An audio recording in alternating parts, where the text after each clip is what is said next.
Debating comparisons between quarterbacks in the NFL is a reality that will never disappear. The position is by far the most criticized and also the most celebrated in all of sports, whether in American football or any other team sport. The role of quarterback involves leadership, decision-making under pressure, and a level of exposure few athletes in the world experience. Whether the topic is the greatest of all time or simply the best of today, the discussions, analyses, and debates will continue to spark conversations among fans, journalists, and former players. The most recent episode of this eternal debate took place on ESPN's First Take, a program known for posing provocative and divisive questions. The question posed was, which AFC quarterback does the most with the least help? For the controversial and charismatic analyst Stephen A. Smith, the answer was straightforward: Josh Allen of the Buffalo Bills. Smith presented the numbers to support his choice, and they are impressive. There have been 216 total touchdowns, passing, rushing, and even receiving, since 2020. That's 36 more than any other player in that same period. It's also the most in a 5-year span ever recorded by an NFL player, he stated. This statistic isn't a coincidence. Since Allen entered the league in 2018, his development has been meteoric. Known initially for his powerful arm, but also for his inconsistency and questionable decisions, he has evolved into one of the most complete and dangerous quarterbacks in American football. Still, as Smith recalled, the journey hasn't been without its obstacles. When turnovers were your weakness going into last season, and you were fixing that, it wasn't just about your offensive line. It was also about your decision-making. It was about him stopping trying to go into hero ball mode, modifying his game to be more efficient and less damaging to his own team, said the commentator, using the term hero ball to describe moments when the quarterback tries to solve every play on his own, often taking unnecessary risks. Smith didn't fail to mention other big names. Among them is Lamar Jackson, current quarterback of the Baltimore Ravens and also the league's MVP. But for him, there's an important difference. Jackson relies on Derrick Henry, one of the most dominant running backs of the last decade, who helps carry part of the ground attack and take pressure off the quarterback. Allen, on the other hand, has had a very different scenario. The Buffalo Bills' supporting cast, consisting of wide receivers, running backs, and defensive line, often appears in expert analyses as a group of only average quality, frequently ranked in the bottom half of the NFL. And yet, the number 17 has delivered elite numbers year after year. In 2024, for example, Allen achieved his 5th consecutive season with more than 40 combined touchdowns, passing and rushing, an extremely rare occurrence in league history. He also led Buffalo to the AFC Championship game, keeping the Bills among the most competitive franchises in the conference despite struggles with injuries, a lack of roster depth, and defensive challenges throughout the campaign. The recognition didn't stop there. Last season, Allen was named NFL MVP, cementing his position as one of the greatest names of the current generation. His ability to produce at a high level even without having one of the most star-studded offenses around him reinforces Smith's opinion. The discussion about who does more with less is complex, as it involves variables such as the quality of the offensive line, the presence of elite receivers, the tactical scheme, and even the stability of the coaching staff.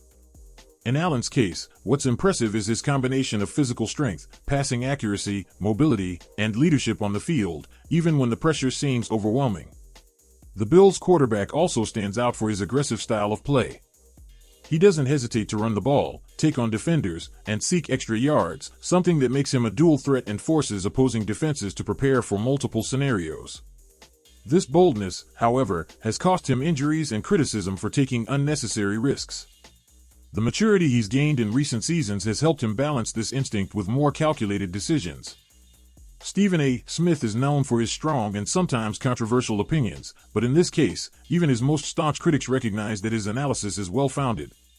When comparing Allen to other great AFC quarterbacks, such as Patrick Mahomes, Joe Burrow, Justin Herbert, and Lamar Jackson himself, it's clear that most of them consistently have a deeper roster or an offensive scheme better suited to their characteristics. Allen, for his part, seems to constantly have to overcome external limitations to maintain his level of excellence. While the Bills continue to strive to build a team capable of breaking the barrier and reaching the long-awaited Super Bowl, and Josh Allen remains the central pillar of this mission. If he has his way, the debates over who does more with less will have a clear favorite for many years to come. Ultimately, perhaps it's precisely this combination of raw talent, resilience in the face of adversity, and the ability to produce against all odds that makes Allen one of the most fascinating and debated players in the NFL today. Entering the 2025 season buoyed by 6 consecutive playoff appearances and 5 straight AFC East titles, the Buffalo Bills once again arrive as title favorites. It's a moment of confidence for the team and the passionate Bills Mafia, a fan base known for their unwavering loyalty, creativity in the stands, and, of course, their famous broken tables at pre-game parties. The expectation is not just to compete, but to finally achieve the ultimate goal, lifting the Vince Lombardi Trophy for the first time in franchise history. Since their founding in 1960, the Bills have experienced moments of glory, such as their 4 consecutive Super Bowl appearances between 1990 and 1993. However, these memories carry a heavy weight. All 4 attempts ended in defeat, creating a historic wound that still motivates players and fans to this day. The question echoing among analysts and fans is inevitable: has the time finally come for the Bills Mafia to finally savor victory? According to ESPN analyst Seth Walder, the answer is yes, but with a caveat that may frustrate the most anxious. In his projection published in Future Power Rankings, Walder predicts that the title will come, but not in 2025. According to him, Buffalo will face 2 more years of playoff frustrations before achieving the coveted trophy. The Bills will win the Super Bowl. The 2025 and 2026 postseasons will disappoint Bills Mafia again, but thanks to a fresh roster of young players and a solid offensive line, Buffalo will finally overcome it all and win in 2027. Seth Walder. The prediction is bold, but it brings a ray of hope to a fan base that has learned to deal with high expectations and painful setbacks. Walder cites 2 key factors for this future achievement. Roster renewal, the influx of young talent, likely from the draft and strategic signings, should inject energy and versatility into the team.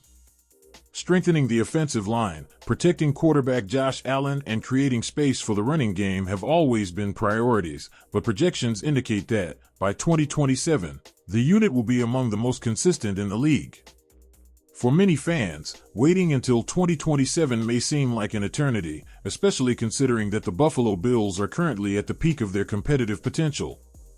Josh Allen, recently named MVP and considered one of the most dominant quarterbacks in the NFL, remains the centerpiece of the team. His combination of arm strength, mobility, and leadership consistently ranks him among the best in the league, and he is expected to continue to be the team's offensive engine. Still, recent history shows that individual talent doesn't guarantee a title.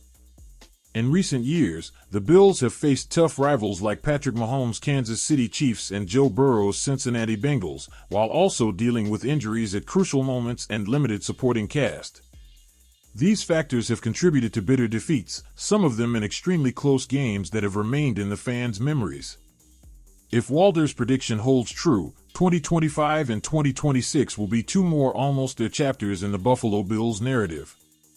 But at the same time, the promise of redemption in 2027 keeps the flame of hope alive. And for a fan base that has already waited more than 6 decades, 2 more years may just be the final hurdle before eternal glory.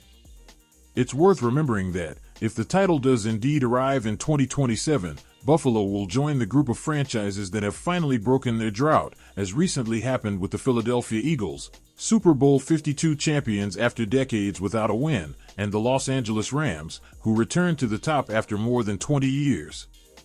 Furthermore, winning the Lombardi would be not only a sporting milestone, but also a cultural one for the city of Buffalo. It would be a celebration that would transcend the field, with parades through the streets, the entire city decorated in blue, red, and white, and a feeling of unity that could span generations of fans. For Walder, the key is patience. Building a champion takes time. The foundation is already there, and the right adjustments will come. When everything falls into place, the Bills will be unstoppable, he reportedly said in interviews following his projection. Meanwhile, the Bills Mafia will continue doing what they do best, providing unconditional support, creating one of the most hostile environments for opponents at Highmark Stadium, and believing that, sooner or later, the dream will come true. Whether it's 2025, 2026, or 2027, one thing is certain: when the Buffalo Bills finally lift the Vince Lombardi Trophy, it will be one of the most celebrated moments in recent NFL history. Leave your opinion in the comments. What are your perspectives on the upcoming challenges Bills will face from now on? Thanks for watching, and we'll see you soon.